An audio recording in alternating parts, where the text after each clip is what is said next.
Assalamualaikum warahmatullahi wabarakatuh. Selamat pagi anak-anakku sekalian. Ketemu lagi dengan Bu Anissa di sini pada mata pelajaran matematika. Pada pertemuan keempat ini, Bu Anissa akan melanjutkan materi sebelumnya. Pada materi sebelumnya kan Bu Anissa sudah menjelaskan tentang bilangan pangkat. Kemarin kan kalau misalnya ada suatu bilangan pangkat, misalnya A pangkat P dibagi Q, itu kan sama saja dengan akar ya. Jadi dirubah menjadi akar, A pangkat ini P-nya ditaruh di dalam, kemudian Q-nya ini ditaruh di luar. Nah, sehingga kalau misalnya ada tulisan seperti ini, itu dibaca sebagai akar pangkat ke Q dari A pangkat P. Ya. Sekali lagi, dibaca akar pangkat ke Q dari A pangkat P. Nah, pada pertemuan kali ini Bu Anissa akan khusus membahas tentang materi bentuk akar. Contohnya, nomor 1, kalau 5 pangkat 2/3 berarti menjadi akar pangkat ketiga dari 5 pangkat 2. Jadi 2-nya ini ditaruh di dalam, kemudian angka 3 ini kamu taruh di luar akar ya. Kalau ada soal seperti ini masih bisa disederhanakan, kalian sederhanakan. 5 pangkat 2 itu berapa? 25. Jadi menjadi hasil akhirnya seperti ini ya. Terus yang ini. Akar pangkat 4 dari 5 pangkat 8 kalau dirubah menjadi bentuk akar menjadi bentuk pangkat menjadi 5 pangkat 8 dibagi 4. Nah, 8 dibagi 4 ini kan bisa disederhanakan menjadi 2 sehingga menjadi 5 pangkat 2 sama dengan 25. Nah, kalau ini nomor 3, 8 pangkat 1/2 menjadi akar pangkat kedua dari 8 pangkat 1. 8 pangkat 1. Pangkat 1 itu bisa ditulis, bisa tidak. Ya, boleh ditulis, boleh tidak. Biasanya tidak ditulis. Jadi 1 ini hilang. Ya. Kemudian akar pangkat kedua itu juga 2-nya bisa ditulis, bisa juga hilang. Jadi ini hilang ya angka 2-nya. Jadi misalnya kalau ada 8 pangkat 1/2 bisa ditulis akar 8 gitu aja. Seperti ini, A pangkat 1/2 bisa ditulis akar A ya. Selanjutnya, sekarang kita fokus tentang definisi bentuk akar.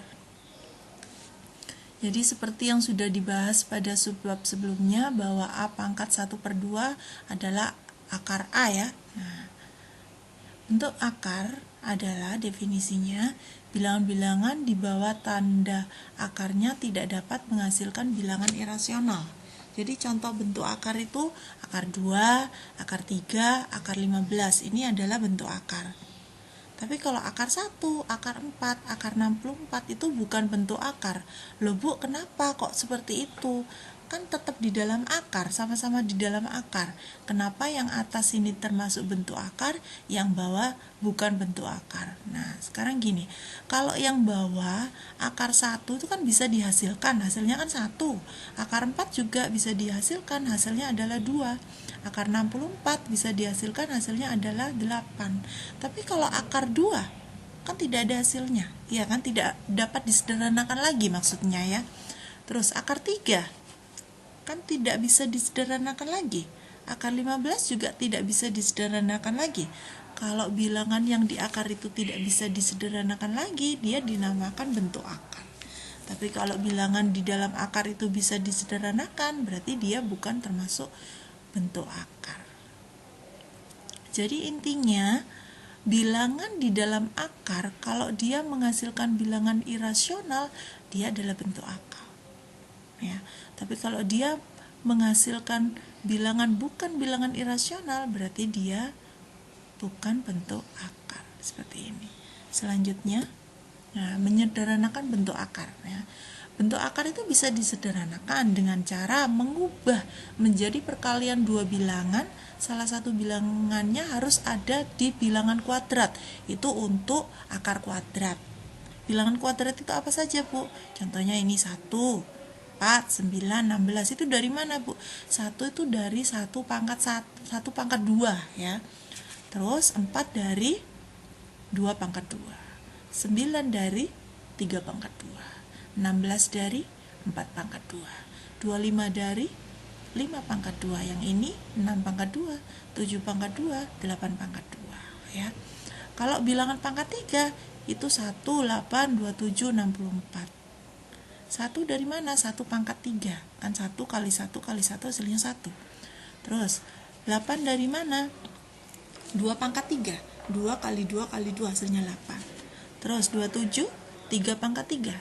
Nah, 64, 4 pangkat 3. Contohnya gini, akar 32. Nah, akar 32 itu jadikan perkalian dua bilangan, salah satunya harus ada di bilangan kuadrat. Kenapa harus ada di bilangan kuadrat, Bu? Bukan di bilangan pangkat 3. Karena di sini kan akar pangkat 2, iya kan? Duanya tadi kan boleh ditulis, boleh tidak. Sehingga ini perkaliannya dirubah menjadi salah satunya adalah bilangan yang ada di bilangan kuadrat. Kira-kira berapa? 32 itu. 16 kali 2. Kenapa? Karena 16 kan ada di sini. Nah, dikalikan dengan angka sebarangnya. Jadi 16 kali 2. Kalau sudah seperti ini, berubah menjadi gini. Akarnya sendiri-sendiri. Akar 16 sendiri dikali akar 2 sendiri. Lah, akar 16 tadi kan bisa disederhanakan menjadi 4. Sehingga hasilnya akar 32 adalah 4 akar 2. Karena akar 2 tidak bisa dihasilkan, dia tetap ditulis akar 2. Contoh nomor 2, akar 125. Karena ini pangkat kuadrat kan, pangkat 2 kan, pangkat kuadrat kan, berarti 125 jadikan perkalian dua bilangan, salah satunya harus ada di bilangan kuadrat. Kira-kira berapa? 25 dikali 5. Nah, 25 dikali 5 berarti akarnya dipecah jadi 2 ya. Akar 25 titik akar 5. Akar 25 berapa akar 25? 5 kan? Ya, akar 5 tidak bisa disederhanakan, dia tetap ditulis di sebelah sini akar 5. Contoh nomor 3. Nah, sekarang akar pangkat 3 dari 128. Nah, karena di sini akar pangkat 3 berarti 128, jadikan perkalian dua bilangan, salah satunya harus ada di bilangan pangkat 3. Kira-kira berapa? Nah, ini 64 dikali 2 ya. Kan 128 aslinya kan 64 dikali 2. Kemudian dipisah akarnya menjadi gini. Akar pangkat 3 dari 64, akar pangkat 3 dari 2. Nah, akar pangkat 3 dari 64. 64 itu tadi berapa pangkat berapa? Kan 4 pangkat 3 kan? Ya. Sehingga ini kan angka keempat, 1, 2, 3, 4. Jadi akar pangkat 3 dari 64 adalah 4. Dikali yang ini tidak bisa disederhanakan, dia tetap ditulis seperti itu. Ya. Saya lanjutkan next ke sifat-sifat bentuk akar. Kalau nomor 1, kalau ada akar A dikali B, itu akarnya bisa dipecah sendiri-sendiri kayak tadi ya. Ini juga gitu, akarnya bisa dipecah sendiri-sendiri dengan syarat n-nya lebih besar dari 2. Kalau n-nya sama dengan 2 kan tidak ditulis seperti ini, ya kan. Terus sifat nomor 3, akar A dikali akar A. Karena ini sama-sama A-nya, berarti akarnya hilang, tinggal A saja. Terus sifat nomor 4, kalau ada A akar B ditambah C akar B, yang di dalam akar kan sama-sama B-nya, ditulis sekali saja. Baru kemudian yang di depan akarnya itu kamu operasikan.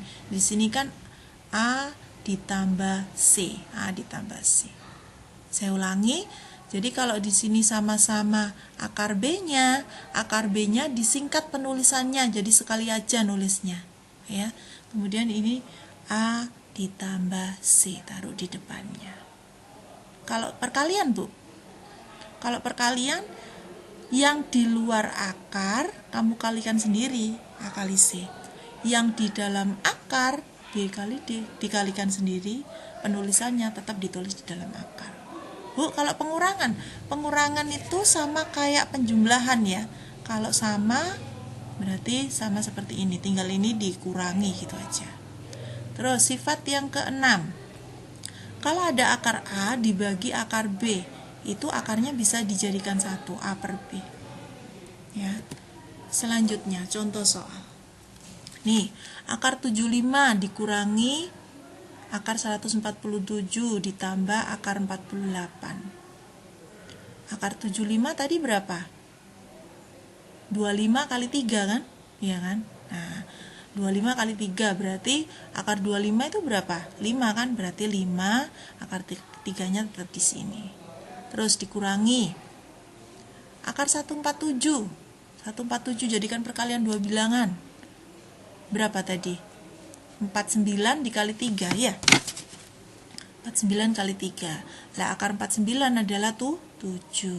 Kemudian akar 3-nya tetap ditulis di sini. Kemudian akar 48. Jadikan perkalian dua bilangan. Berapa kali berapa?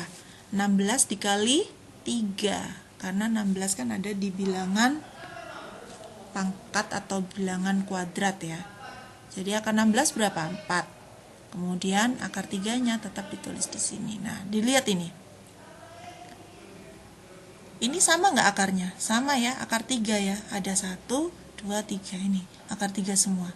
Jadi penulisannya disingkat sekali saja. Nah, angka di depannya kita operasikan. 5 dikurangi 7 ditambah 4. Hasilnya 2. Jadi jawabannya adalah 2 akar 3. Contoh soal nomor 2. 2 akar 7 dikali 3 akar 6. Nah, angka yang di luar akar kan 2 sampai 3. Berarti 2,3. Terus yang di dalam akar 7 sama 6, berarti kamu kalikan 7 kali 6. 2 kali 3, 6. 7 kali 6, 42. Contoh ketiga. Ya. Nih, sama ya kayak ini ya. 2 kali 3 itu 6. 2 kali 12, 24. Ya. Kalau misalnya masih bisa disederhanakan, kayak contohnya ini, akar 24. Kan masih bisa disederhanakan kan? Jadikan perkalian dua bilangan. Salah satunya adalah bilangan kuadrat. Berapa kali berapa? 4 kali 6. Kenapa? 4 kan bilangan kuadrat tadi kan ya. Kalikan 6. Ini 6-nya tetap ditulis ya. Tetap ditulis di depannya. Ini juga tetap ditulis di depannya. Nah, ini kan yang di dalam akar sekarang. 4 kali 6. Nah, akar 4 berapa? 2 kan? Nah, ini tulis di sini. Akar 6 tetap di dalam akar karena tidak bisa disederhanakan. Sehingga 6 kali 2 berapa? 12. Akar 6-nya tetap tulis di belakangnya. Contoh nomor 4. Akar 20 dibagi akar 5. Nah, ini bisa dijadikan 1 menjadi akar 20 per 5. 20 dibagi 5 berapa? 4 kan? Berarti akar 4 sama dengan 2. Contoh nomor 5. Bu, kalau akarnya tumpuk seperti ini gimana? Jadikan 1. Dengan syarat ini kamu kalikan angka yang di sini. 3 dikali 2 hasilnya 6. 64 sekarang. 64 itu jadikan bentuk pangkat. Berapa? Pada pertemuan kedua kemarin kan saya sudah jelaskan tentang bentuk pangkat kan? Jadi 64 adalah 2 pangkat 6. Nah, Bu, ini kenapa kok jadi 2 hasilnya? Jadi 6 yang ada di sini dengan di sini dicoret. Ini dicoret dengan ini, makanya hasilnya 2, akarnya hilang. Ya. Demikian tadi materi tentang bentuk akar yang sudah saya sampaikan. Untuk pertemuan kali ini saya akhiri. Sebelumnya jangan lupa klik tombol absensi di bawah ya. Untuk pertemuan kelima besok baru saya kasih tugas ya untuk diupload. Oke, saya akhiri. Wassalamualaikum warahmatullahi wabarakatuh.